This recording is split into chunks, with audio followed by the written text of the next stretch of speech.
આપણે એક સિદ્ધાંત સુધી લઈ જવા માટે પ્રયોગ માટેનો ઉપયોગ કરીએ છીએ. તમને આવો એક આપણે પ્રયોગ કરીએ છીએ તમને વિજ્ઞાનના એક સિદ્ધાંત સુધી લઈ જવા માટે. આવો એક જીવી જેવો ભાગ છે ને, તો તમારે શું કરવાનું છે? કરી નાખો બધા. ઓલો કાપેલો ભાગ છે ને એની કિનારી છે ને આમ દબાઈ દેવાની એટલે આમ ભેગી થઈ જશે.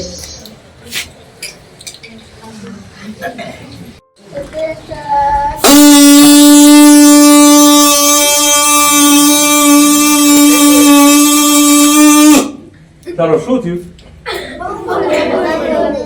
શું લાગ્યું?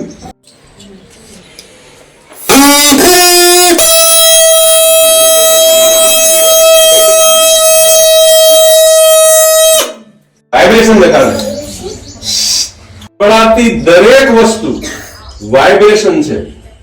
તમે જે કાંઈ સાંભળો, હું બોલું છું તમે સાંભળો છો એ પણ વાઇબ્રેશન છે. તમે બોલો છો ને હું સાંભળી શકું છું એ પણ વાઇબ્રેશન છે. વાઇબ્રેશન શ્વાસ પહેલા ભરી અને પછી વગાડજો. હું ભરું છું